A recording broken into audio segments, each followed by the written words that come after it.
Thank you. Good afternoon, everybody. This is Councilman Britt Moore calling to order our Thursday, November 2nd, 2023 meeting of the Finance Committee here at City Hall with Councilwoman Monica Peters and Councilman Michael Holmes. We're in hopes that Councilman Victor Jones will be here, but we do have a quorum shortly after 4 o'clock, so we're going to begin. Our first item today is 2023-475. We're the consideration on some things with waste management. Several items will come after this from Robbie Stone, our Public Service Director. Thank you, sir. So this is a request to increase the purchase order with Waste Management to cover additional costs for biosolids that we hauled while our incinerator was offline. The incinerator was offline for an extended period of time, and during this time our city staff had to haul these biosolids from the west side and east side wastewater treatment plants. We do have funding available in our current budget, so we're requesting that council approve this purchase order with Waste Management to be increased from $49,000 to $120,000. Comments or questions on this item? Hearing none, I'll make a motion to approve item 2023-475. Second. There's a motion and a second. All in favor? Aye. Any opposed? That motion passes. Next item for Robbie is 2023-476. This is a sole source purchase request for spare parts for our Trojan UV system down at our west side wastewater treatment plant. This is the UV system is the last part of the treatment where it disinfects the water. And staff was notified that this particular system, they're not going to make parts for it anymore. So staff got together and looked at the typical parts that expire, that need to be replaced, and kind of came up with a parts list. We got a quote from Trojan, and so this is where this is coming from. We do have funding in the current budget, and we're requesting that the Trojan Technologies be approved as a sole source vendor for these spare UV project parts in the amount of $61,957.25. Okay, what happens when these parts run out, if they're not making them anymore? What's the next plan? So the next plan will be to schedule an upgrade project for Are that. you already working on that? Do you know about how long these last? The CIP preparation is getting ready to start, and so that'll be something that we'll definitely program into that CIP plan. Okay. Anything else? Yeah, these UV, can you give us a brief overview of the function of these? Yes, so parts? after the wastewater treatment plant, after it goes through the clarification and the biological nutrient removal and all those different steps, this is the last step. Water may, the byproduct may look clear, but this UV is to kill any bacteria, nothing that we can see with the eye, but under the microscope, yes, but to kill bacteria and other items that could be harmful or impact the environment downstream. But this is before it's discharged as our effluent into a downstream wastewater or downstream creek or other body of water. Just for public knowledge, it's a very protective part of the process when it comes to our environment and watershed and everything else that filters out of our wastewater treatment area. It's a very vital part. So if you're hearing this cost and wondering why UV, and you might be thinking solar panels or something like that. Right. That's not what this is. Yes, that's correct. We don't get no heat from this? No, sorry. Anything else? I'll make a motion to approve item 2023-476. Second. There's a motion and a second. All in favor? Aye. Any opposed? That motion passes. Next item, 2023-477. So this is another sole source purchase request for 8 of the high quick change grinder cartridges. We have 8 of these grinder cartridges total at our wastewater treatment plants. These cartridges are just upstream of the primary sludge pumps, and they help to actually grind and reduce the solids before they enter into the process here. These cartridges have to be replaced annually. You can't rebuild them. 1 year is pretty much the life of them. We typically in the past have come forward and just asked or purchased one at a time, but the price has increased on these like you have everything else, so we're just asking to go ahead and purchase 8 at one time, so we'll have the full year's need on hand there. We do have funding available for this, and we're recommending that Clearwater Inc. be approved as a sole source vendor for for the purchase of the grinder cartridges in the total amount of $62,888. And when you say year, well, a calendar year, or does it start this year now? or- We'll start once we have these on site, yes, sir. I'll make a motion to approve item 2023-477. Second. There's a motion and a second. All in favor? Aye. Any opposed? That motion passes. Item 2023-479. So this is a resolution, to acknowledge a resolution of city's acceptance and maintenance of responsibilities for the roadway system that's to be abandoned by the North Carolina Department of Transportation. This goes back to our Kersey Valley landfill. We're relocating the Kersey Valley Road at this point so that we can expand the landfill in the future.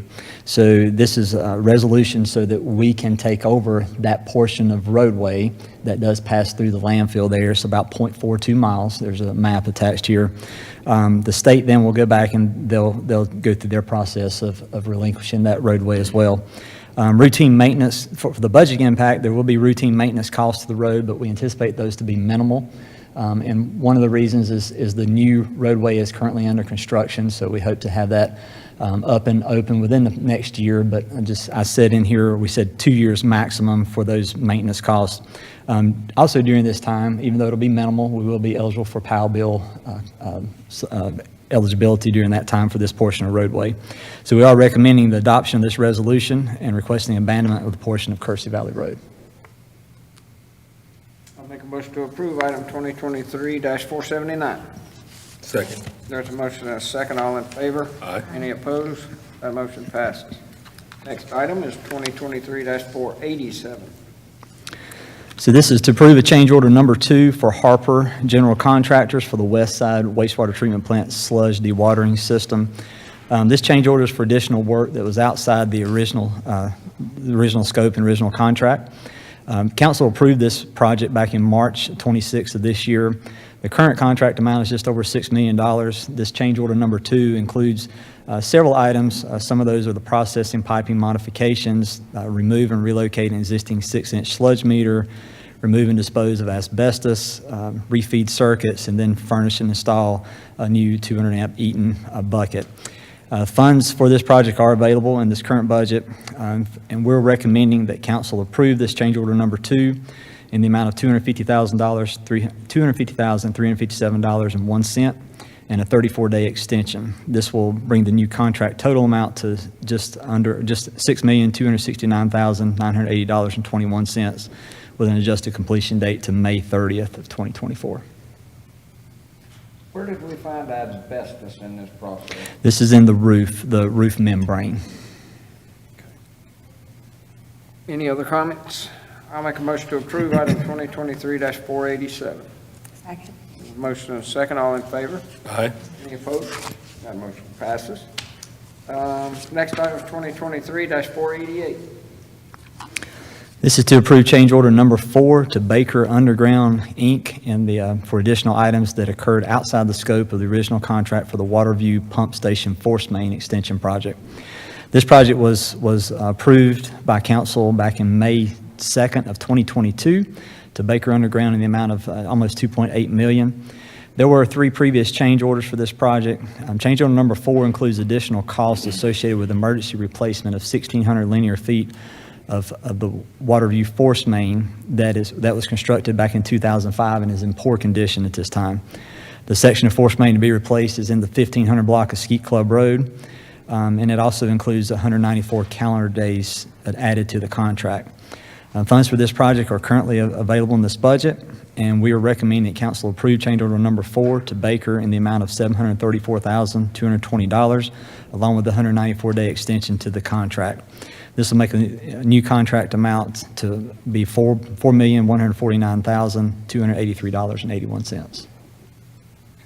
As I was reading along with you, maybe I heard it wrong, but I'm reading 732-220. I thought I heard you say 734, maybe not, just to make sure it's 732-220. I have 734, sir. 734-220. Whichever one's right. Yes, $734,220. note of that, Sandy. Any comments, questions?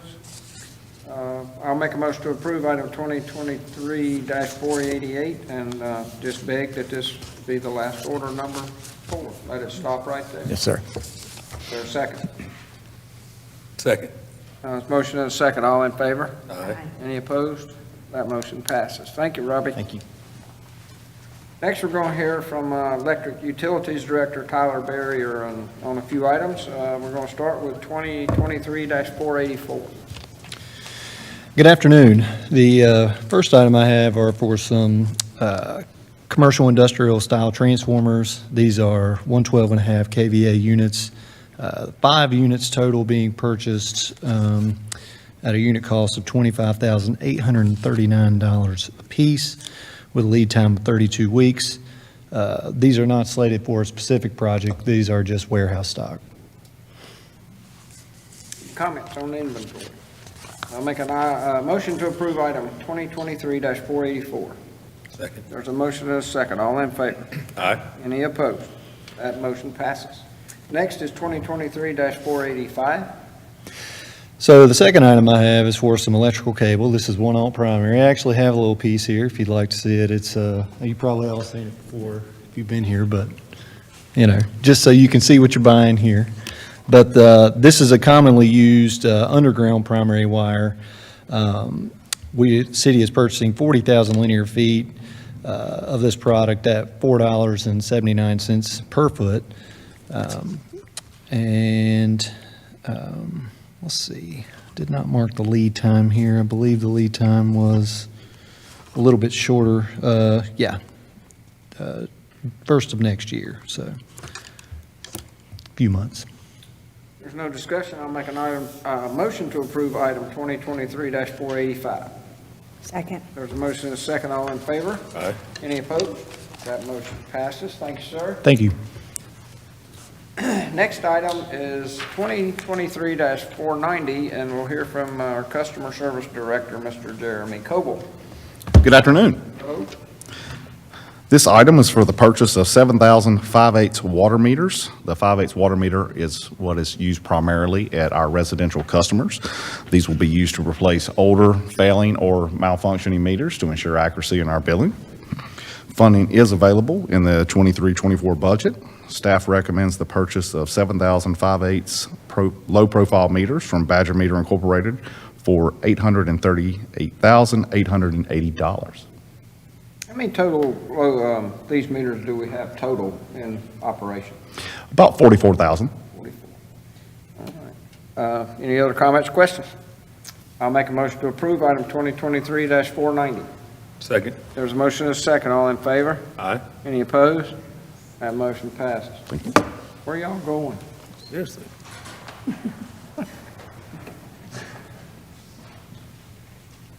Next item, 2023-483, Fleet Director, Mr. Kevin Rogers. Thank you, sir. Absolutely. The Ingleside composting facility needs to add an additional excavator for their daily workload. A pre-owned unit has been identified for purchase with approximately 1,200 hours. Excavator still has a remaining warranty and is available for immediate delivery. The purchase will be a substantial savings for the city. The price of $152,000 is for the equipment, training, and delivery. The proposed budget ordinance amendment appropriates the funds in the fleet services budget. Existing budgeted funds in the solid waste fund will cover the cost of the excavator. Fleet Services Department recommends purchasing the unit from National Equipment Dealers in the amount of $152,000 and approving the budget ordinance amendment for their purchase. Any comments? I'll make a motion for approval of this item, 2023-483. Second.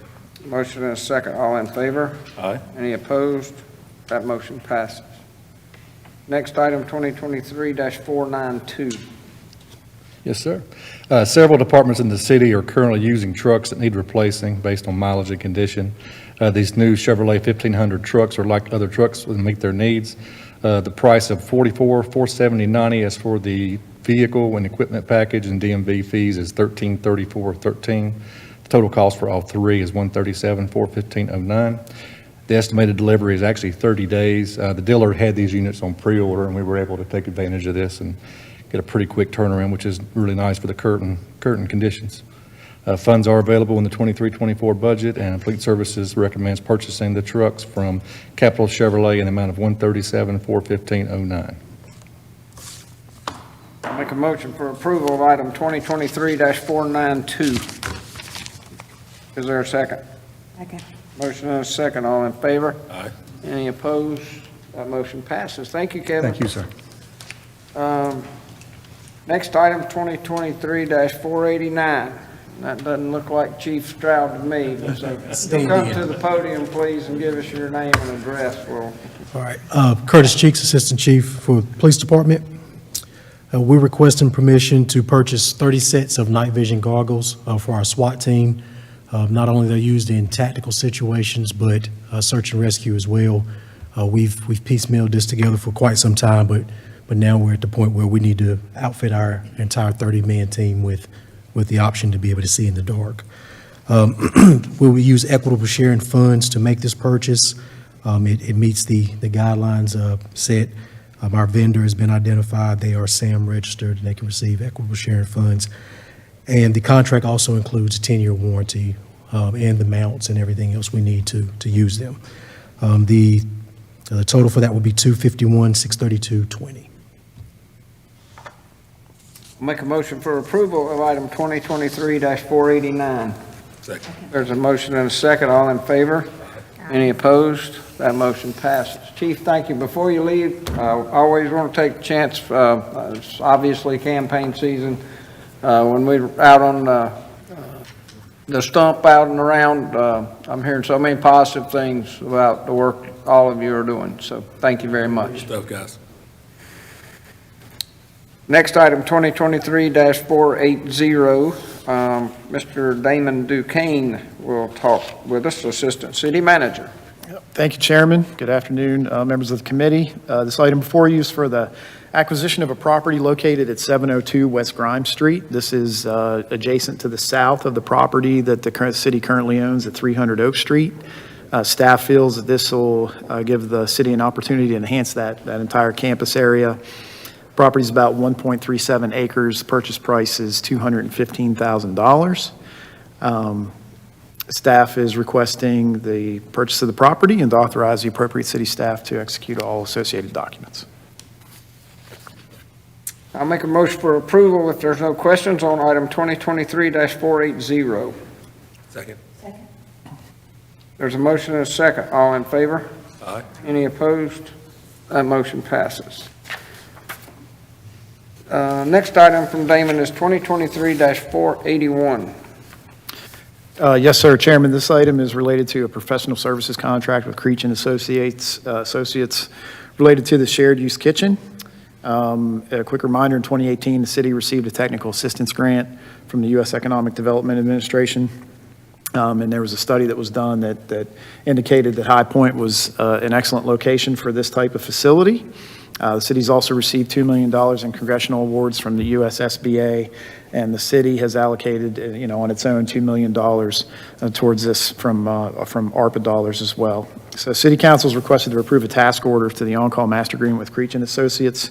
Their architects estimated in the amount of $472,110 to provide architectural, engineering design, survey, kitchen design consulting, and cost estimating for the shared use kitchen facility that will be located at 331 West Russell Avenue. This is across the street. It's across Oak Street to the east of 300 Oak. Again, related to the previous item, and authorize the appropriate city officials to execute all appropriate documents. I'll make a motion for approval of item 2023-481. Second. Motion and a second. All in favor? Aye. Any opposed? That motion passes. Next item is 2023-491. Damon? Yes, sir. This item is for a sole source vendor approval and the purchase of a P-Rex artificial turf paint remover machine. I'm sure, as you all are aware, the stadium is being converted to a multi-sport venue for soccer and baseball.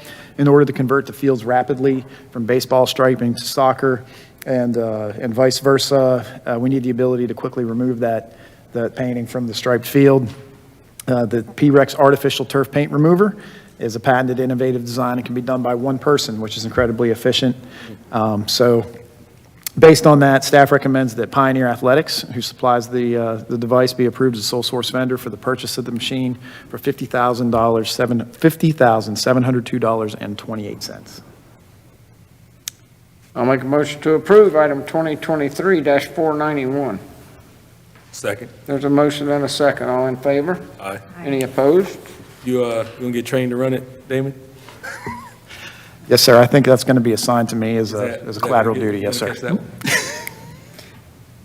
that one? I'm showing one more item from Damon. It's 2023-499. Nope. I'm gonna take that for Oh. Mr. Ferguson, if that's all You're right. taking that one? Yeah. Okay, well, we'll get that to Bobby. If you're impressed with that robot, we've got a GPS-powered robot that's gonna paint the lines on the field coming out soon, too. So 2023-499 is an item that will essentially allow us to enter into a new agreement with Forward High Point for the, essentially replacing the 3 loans that they currently have outstanding with Town Bank. A little background, they have 3 loans and lines of credit with Town Bank that are secured by the properties and revenues from 704, 748, and 788 North Main Street, as well as 101 South Main Street. This new agreement will allow them to refund those loans and in turn owe the city if they develop those and sell those properties. The city will be repaid at that point. The staff is recommending that we pay this from the general fund with a loan from the electric fund, just so that we're not putting a burden on the general fund's cash flows, fund balance. And then a portion will be repaid to the electric fund as we are repaid from Forward High Point. My understanding is this is we'll have a lien on the properties, Megan, that will force them to repay us at the time of sale. Happy to answer any questions. This is information only. It will go to the full council, as there are council members who need to be excused from that vote. Yeah, and we'll have a full security instrument, so a promissory note, as well as a deed of trust, assignment of rents, and security instrument. So we're essentially stepping into the shoes of being Town Bank, we're being the lender for them. Sure. Okay, thank you for that. We'll see it on Monday. Next item agenda is 2023-482. But before we get into it full, Monica and Michael, I'm going to make a motion to approve an amended resolution to remove one property, which is 516 White Oak Street, from the consideration, accept the offer of $99,000, and authorize the sale of the remaining properties through the upset bid process, and direct the city clerk to publish a public notice of the proposed sale in accordance with NCGS 160A-269. Sound good? I got to get that part approved. And I will second. Second, there's a motion and a second. All in favor? Aye. Aye. Any opposed? That motion passes. And we will hear from the right-of-way, sorry, that went, oops. Wrong. We'll hear item 2023-482, currently under consideration. All right, thank you. We do have 9 properties that Sterling Real Estate Development of North Carolina LLC has offered $99,000 for. We would like to get council approval to run an upset bid ad to see if anybody upsets this bid before we sell it. I'll make a motion for, I'm sorry, go ahead, please. 99 for the For all lot? 9, $11,000 each is Okay. what they're priced at. If you know, this is part of that Sterling Real Yes. Estate Pinnacle deal. Yes. Item 2023-482, I make a motion to approve. Second. There's a motion and a second. All in favor? Aye. Any opposed? That motion passes. Number 18, we're going to hear from Bobby Fitzjohn again, our Financial Services Director, and it's item 2023-500. Good afternoon, Mr. Chairman, members of the Finance Committee. I think the presentation should be showing up any second. There it is. We really want to give you all an opportunity to, or give myself an opportunity to explain our risk management practices to you all and make some recommendations. The recommendations will be coming at a future meeting, so this is just information only. No action needs to be, or is being requested at this meeting. So to start out, I want to talk about how we currently manage risk in the city. We've talked about it recently on the health insurance side, that we are self-insured in most other places, and by that, we are self-insured in almost all cases now. So if there is a legal claim against the city, we pay that claim. There are some exceptions to that where we do have excess policies for general liability, workers' comp, and cyber, which will protect us from catastrophic claims against the city. We also have a property insurance policy. There's more than $740 million of city property. It would be a shame if we had to replace that without an insurance policy. We do employ third-party administrators or third-party adjusters. You may have heard that term before, to help us out with that claim management. So general liability and auto liability are managed kind of as one, and then workers' comp is kind of managed as another TPA. So they take on the work of actually investigating the claims, determining our liability, and determining what we owe.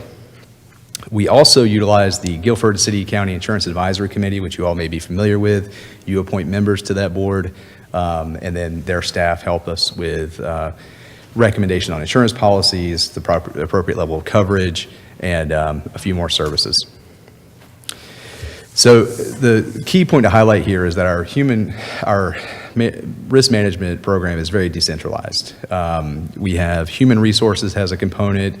They manage workers' compensation claims. They have a workers' comp analyst. They manage the workers' comp third-party administrator and 2 safety officers. The legal department, specifically our city attorney, advises our TPAs and city staff on liability and immunity and many other things. She often finds herself as the first point of contact on claims when that takes up, and it can end up taking up a lot of her time. The finance department helps with insurance applications. We maintain the statement of values for our property. We coordinate site visits from our adjusters if they need to come on site because an incident's been reported, or for our property insurer, they like to come through and inspect some of our more valuable buildings and plants on a regular basis. So we coordinate all that, and we're also the point of contact with the Insurance Advisory Committee. So I do want to just say that is not all we do with risk. That is quick bulleted highlights, but the key thing there is that we are not centralizing risk currently, risk management. It is being split up. There is no one sole individual responsible for overviewing, or the overview and enterprise-wide risk management. And then on cost recovery, we do rely on our relationship with the Insurance Advisory to pursue claims against others who have damaged city property. So whether that's in a vehicle incident, or if a truck driver hits one of our buildings backing into it, we've had all kinds of things like that. So we utilize the Insurance Advisory for that now, and if they can't recover, we utilize our TPA at an additional cost. So what I'm here to talk to you about is we'd like to move in the direction of having a risk manager position in the city to consolidate risk management enterprise-wide. This position would provide dedicated support to this function. This position risk will always involve more than just one department or one division. So there will still be communication and coordination with the attorney's office and human resources as needed, but they will be able to provide that dedicated support, that main point of contact for citizen staff and TPAs regarding claims. They'll also be able to help out with citywide trainings, whether that's on safety, risk, insurance matters, and they'll serve as our ADA coordinator, which has become more important in recent years. It's always been important, but I think there's been recent movement on that and new studies that we've been involved in. I'd also like for us to establish an internal service fund to track claim payments and claim activity around the city, provide some transparency to that rather than it kind of going to the department that may be the most involved with a particular claim. It's not always easy to determine one particular area for that to rest. So creating an internal service fund will allow us to have that that transparency around those general and auto liability claims. We already do that for workers' comp. This will just be an additional step. We currently, and for many years, have participated in an outside investment pool for essentially holding funds that have been set aside for claim payments in future years. That has come to an end. It is being dissolved, and the city will be, over the next 3 years, seeing those funds come back into the city. I would like to reserve those funds in this internal service fund as they were intended to pay any future claims and safeguard our budget from any catastrophic claims that may come in the future. So this internal service fund would hold that. So with that said, those reserves are going to come in. They will generate interest income. We are finally seeing interest income. I know that is painful to many other people who are paying higher interest rates, but the city is, for the first time in my career in finance, we're actually seeing interest income that's substantial. That will help fund this new risk manager position to keep the burden off of the taxpayers and the ratepayers around the city. I also expect this risk manager to be charged with maximizing cost recovery. I believe there are cost recovery attempts out there that are not being made to the best of our ability because it's so decentralized, because no one individual is looking out for it. We know that there are new services and programs out there to help maximize that, and this position will help, will be charged with maximizing that. So the next steps will be, and I believe I have that committee meeting wrong, but to bring a request for a risk manager position to the next finance committee meeting for the November 20th council meeting. And then we'll begin recruitment immediately. But we want to give you all the opportunity that if you had any feedback or had any questions, we could address those before we brought it for actual approval. And I'm happy to answer any questions you all might have. I would assume some of you might be surprised that we don't already have a risk manager, an organization our size. So most other municipalities in our range have some type of position like that. Is that role different as you operate under self-funded insurance versus not self-funded? So it may be slightly different, but in our case, managing TPAs versus managing an in-house claims adjuster will be different. So some of our peers choose to, work out their claims internally rather than that TPA. So that's probably the biggest difference that you would see. But most cities our size are self-insured. Right. And so most have a risk manager. It's just how they maybe interact with the claims at this point that are kind of the differences. Well, I guess my point was we just went self-insured for, knew we were trying to head that way. Yeah. But prior to, we didn't discuss getting a risk manager, but now we are. So I'm thinking something about the format of operating insurance that way has triggered you to ask for that. So we just recently went self-insured for health, but we have been self-insured these other areas for a long time. Right. And so what I would say is things have worked, but they have worked probably not to their maximum efficiency, and they have worked at the risk of something being missed because there's not dedicated support for it. So I wouldn't say that health insurance becoming self-insured had really a big impact on this, because I don't see that as something that we will have very much control over the first few years. Right. We will lean more on our wellness analysts to review and our partners in that area to review those claims and determine what might be able to bring those costs down. But I don't think the recent healthcare decision would have made a change to this request. Well, I think I can speak for Michael and Monica that we're all for efficiency. So Yeah. that's a good thing. That's our goal. All right, well, we look forward to hearing more on that. Thank you. I appreciate it. Anything else to come before finance today? No, just reminding folks, we've got about 2 days today, wrapping up today and tomorrow and Saturday for early voting. And then on Tuesday, please come out. Your next council will be chosen in the next few days, and your voice matters, your vote matters. Please make a plan to vote, encourage your neighbors to vote, and everyone who's eligible should be taking advantage of this right that was hard fought and hard won by a lot of people.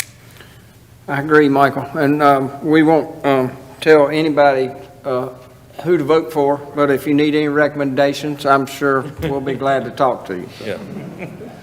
Anything else to come before council, before finance? This meeting's adjourned.